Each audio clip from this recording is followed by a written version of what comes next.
नमस्कार। आज हम सुनेंगे अकबर बिरबल की एक और कहानी जिसका शीर्षक है बिल्ली और पेड़े की कहानी। बिल्ली और पेड़े की कहानी अकबर बिरबल की मशहूर कहानियों में से एक है। ये कहानी एक सीख देती है कि कैसे बुद्धिमान के बदौलत किसी भी चुनौती को जीता जा सकता है। एक बार की बात है, अकबर ने अपने राज्य में एक स्पर्धा की घोषणा करवाई। इस स्पर्धा में भाग लेने वाले प्रत्येक व्यक्ति को एक बिल्ली और एक गाय दी जाएगी और जो भी मनुष्य सेहतमंद बिल्ली के साथ साथ सबसे ज़्यादा गाय के दूध के पेड़े बनाकर लाएगा वह विजेता होगा। गाय के दूध पर पहला अधिकार बिल्ली का होगा। इस स्पर्धा में भाग लेने वाले सभी प्रतिभागियों को यह सूचित किया गया कि जिसकी भी बिल्ली भूख के कारण कमज़ोर हुई या बीमार पड़ी उसको दंड स्वरूप 100 कोड़े मारे जाएंगे और जिसने भी दूसरे गाय के दूध के पेड़े बनाए या पेड़े में मिलावट की उसे भी 100 कोड़े मारे जाएं तथा जिसने यह दोनों अपराध किए उसे 200 कोड़े मारे जाएंगे। वहीं जिसकी बिल्ली सेहतमंद होगी और जिसके पास सबसे ज़्यादा पेड़े होंगे उसे विजेता घोषित किया जाएगा और उसे पुरस्कार स्वरूप 100 स्वर्ण मुद्राएं दी जाएंगी। इस स्पर्धा के समाचार को सुन लोगों में जोश भर गया। स्पर्धा में भाग लेने हेतु नामांकन विभाग भारी भीड़ पहुंची। बिरबल ने उमटी भीड़ को लेकर कर्मचारियों से पूछा, यह सब यहाँ क्यों आए हैं? तब उसे पता चला कि बादशाह ने स्पर्धा रखी है। स्पर्धा की बात सुन बिरबल बादशाह के पास गया और बादशाह ने से पूछा, बादशाह आपने ऐसी स्पर्धा क्यों रखी है? बादशाह ने कहा, मैं राज्य में मेहनती और ईमानदार लोगों की खोज कर रहा हूँ। बिरबल ने कहा, किंतु स्पर्धा में ईमानदार क्यों आएंगे? यहाँ तो लोग 100 स्वर्ण मुद्राओं के लालच में मेहनती और चतुर लोग आएंगे। हंसते हुए बादशाह अकबर ने कहा, अच्छा ये बात है तो तुम भी स्पर्धा में भाग ले लो। तुम भी तो मेहनती एवं चतुर हो। क्या पता तुम ही विजयी हो जाओ और 100 स्वर्ण मुद्राएं तुम ही मिल जाए। बादशाह की बात सुनकर बिरबल ने पूछा, क्या मेरे विजेता होने पर आप मुझे 100 स्वर्ण मुद्राएं देंगे? बादशाह ने मुस्कुराते हुए कहा, हाँ बिरबल, बस ध्यान रहे जिसकी बिल्ली सेहतमंद होगी और जिसके पास दी गई गाय के दूध के सर्वाधिक पेड़े होंगे उसे ही स्वर्ण मुद्राएं मिलेंगी और बिल्ली को भूखा रखने वाले, दूसरी गाय के दूध से पेड़े बनाने वाले और पेड़े में मिलावट करने वाले को कोड़े मिलेंगे।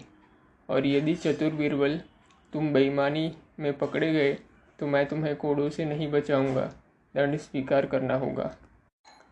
बादशाह की बातें सुनकर चालाक बिरबल ने कहा, बादशाह, चतुराई और बेईमानी अलग अलग है। बादशाह ने कहा, तो तुम स्पर्धा में विजेता बनकर इसे सिद्ध करो। बिरबल ने बादशाह अकबर से पूछा, किसी ने बेईमानी की है यह सुनिश्चित कैसे करेंगे? अकबर ने कहा, मैंने उसके लिए जासूसों का जाल नगर में बिछा दिया है। मुझे सारी खबर मिलती रहेगी। मन से संदेह दूर हो गए हों तो जाकर नामांकन करवा लो बिरबल। अकबर ने मुस्कुराते हुए कहा। बादशाह की बातें सुनकर बिरबल मुस्कुराया और कहा, जैसा आपका आदेश बादशाह, और नामांकन के लिए कार्यालय की ओर चल पड़ा। सारे प्रतिभागियों के साथ बिरबल ने भी नामांकन भर दिया। सभी प्रतिभागियों को एक बिल्ली और एक गाय दी गई और 1 महीने का समय दिया गया। सभी प्रतिभागी अपनी बिल्ली को सेहतमंद बनाए रखने और बचे हुए दूध से पेड़े बनाने में जुट गए। वहीं बादशाह से जासूस भी सभी प्रतिभागियों पर नज़र बनाए हुए थे। धीरे धीरे 1 महीना बीत गया और प्रतियोगिता समाप्त हुई। सभी प्रतिभागी अपनी अपनी बिल्ली और बनाए हुए पेड़ों की पोटली लेकर बादशाह के दरबार में पहुंचे। सबसे पहले जासूसों ने उसके नाम की घोषणा की जिन्होंने दूसरी गायों की दूध से भी पेड़े बनाए थे। नाम की घोषणा के साथ ही उन्हें दंड मिला, परंतु उसमें बिरबल का नाम नहीं था। उसके बाद सभी प्रतिभागियों के पेड़ों की पोटली खोली गई और सभी की बिल्लियों की जांच हुई। जिनकी बिल्लियां भूख की वजह से सेहतमंद नहीं थी, बीमार सी थी, जांच के बाद जिनकी वो बिल्लियां थी उन प्रतिभागियों को सजा हुई।